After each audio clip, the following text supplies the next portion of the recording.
I'm going to be sharing with you a couple different tips. How to cut your magic mat. I know a lot of you have been wondering how to do that. I've got tips on how I use my Misti right now. I have some other tips to share with you as well. So if you have the Sizzix Big Shot Switch Plus machine and you bought the great big magic mat, it needs to be cut down for your machine or else it's just really awkward trying to use it. In comparison to a self-healing cutting mat, and I use this one with my Gemini machine, this is so much thinner, the self-healing mat, than the magic mat, and that's why you can cut this with scissors, but you cannot cut a magic mat with scissors. X-Acto knife toolkit, and it comes with so many different blades. I love this set. This is the one that I have set up and ready to go. Whichever X-Acto knife that you use, you just want it to be sturdy and you want it to be sharp. I'm going to cut this magic mat straight down the middle, and so I just need a straight edge, and you'll have to measure yours out as to how big you want yours to be. I recommend using the metallic marker. This is the white one from the Dollar Tree. This works extremely well and it's very white. I'm gonna just mark down the very center of my magic mat so I'll know where to make my cut lines. You can see how well you can see. I love these markers. But you're gonna take the X-Acto knife and you're gonna cut as deep as you can, and you're gonna go right down the center of your line and just cut it as deep as you can.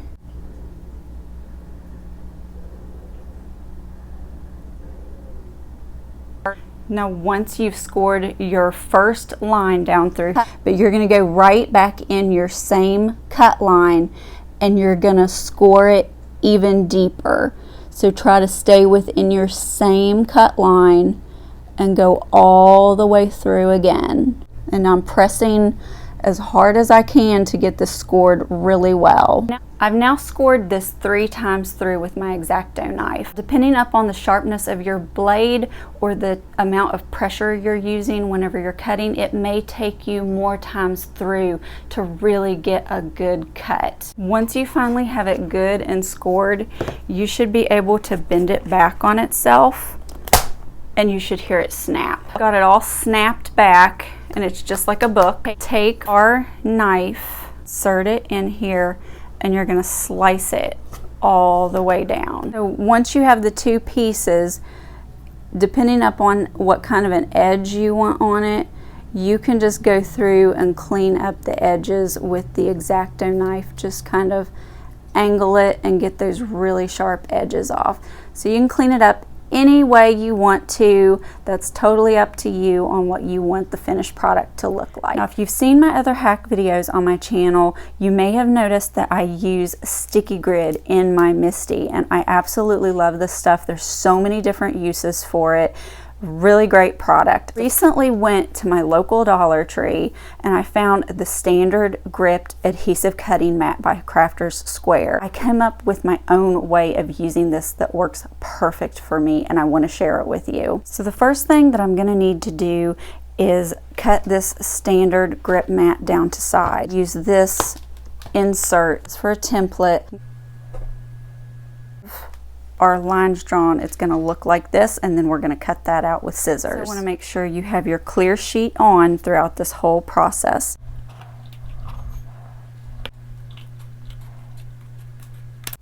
Don't forget to subscribe, and if you're new to my channel, there's a lot of fun tips, tricks, hacks, organization, reviews, all kinds of fun things that are going to help you out on my channel. I'm going to bring back in the pad of paper that came with the Misti, and I'm just going to insert that back in here. Place this back inside my Misti, just make sure it fits snug. The clear sheet that is on top, we're going to peel that off. We need this sheet, so I'm just going to shut this for right now and move this off to the side. If you want to use a thicker piece of acetate, go right ahead, you can do that, but I didn't want this to go to waste since it was on top of the standard grip mat. So 2 layers die set, and I'm going to be using the 4th die in the set. I'm going to line this up in the very center of this plastic sheet, and I'm going to run this through my die cutting machine. Open back up my Misti And on the sticky part, I'm gonna line this up and place it right on top. Once you have it placed on your mat, it's gonna look exactly like this, and you can see there's a sticky part and then there's a non-sticky edge with that plastic. Place this back inside my Misti, put that magnet right up there, and then that's gonna hold everything in here really tight. Once you have all of this laid in here, take some kind of a black pen and go in the very corners where the sticky and the plastic meet and make little black dots on the sticky part, and that will mark your rectangle. Line this up in here just like that and lay it down. Once I have my layer adhered down, and I love to cut all of my layers 3.5 by 4 3/4 so it fits perfectly into this sticky space. You can pick up, this is one of the Snarky Cats by Tim Holtz, and I can stamp this image. If I didn't have this plastic here, it would have stamped right onto the sticky, and that's really hard to get off, and it's so annoying. And I can wipe away the residue from the ink that's left on that plastic, and it comes right off onto my stamp chamois. And it saves your mat and you can use it longer. And then all you have to do is just peel this off of here and it will come right up. And look how easy that is. And this would make a really cute card. This hack will also work with the original Misti as well. So just get you a bigger piece of acetate, cut your rectangle in it, and you can even, with that Misti, you can go larger with your layers and still tack them down. And then when storing it away, I don't cover it or anything. It's still tacky, and I just close the lid. Since the magnet's there, nothing is touching it, and it's protected until I'm ready to use it next time. When I first started stamping, I was totally overwhelmed because I was using these cleaners and I was trying to use the little pads to clean off my stamps. I was even trying to use paper towels, baby wipes. I wasn't getting great results.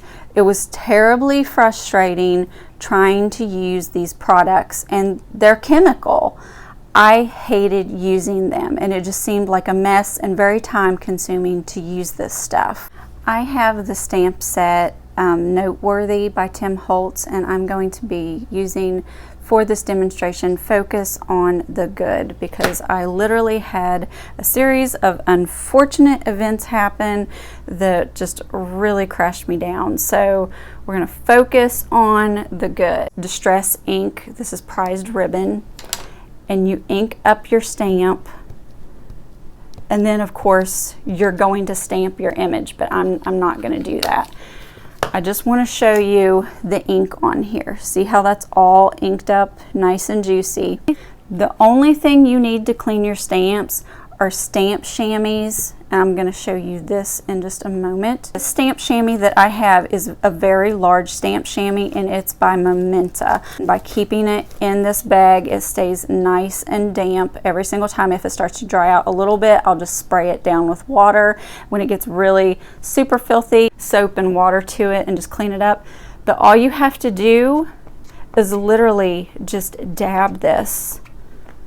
This does not leave lint. It does not any kind of residue, and look how clean that is. And then you just peel your stamp off, put it away. This is the archival ink. This is permanent and waterproof. Just gonna ink this up real good.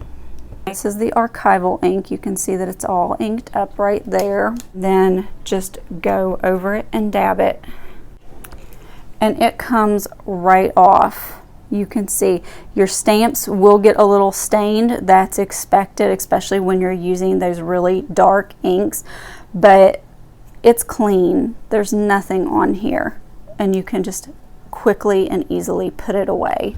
My newest thing right here that I got, and I keep my stamp chamois in here, and this is the little Lawn and Fawn stamp chamois.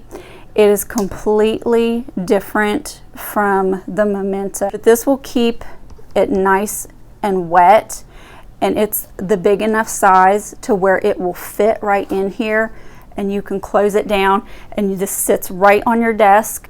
My Momenta, it won't fit in here. It's way too big. So that's the difference in the size of the Momenta and then the Lawn and Fawn stamp chamois.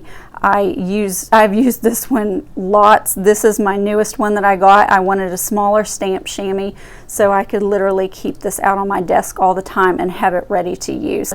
And another secret tip that I have for these stamp chamois, I actually bought a separate stamp chamois that I wet down, and once I've scrubbed my grates with a sponge, I literally just go back up and soak up all the water and clean off my oven grates with this. No lint, cleans them perfectly. So that's just a top kitchen tip. I know it's not like craft related, but I've been for a long time trying to figure out how to clean the top of my oven and not leave lint behind, because that drives me crazy. So I hope you all enjoyed today's video. Don't forget to subscribe, like, leave me a comment, and until next time, I can't wait to catch you in that next video. Hello, Miss Shorty. Mr. Butter's trying to go to sleep.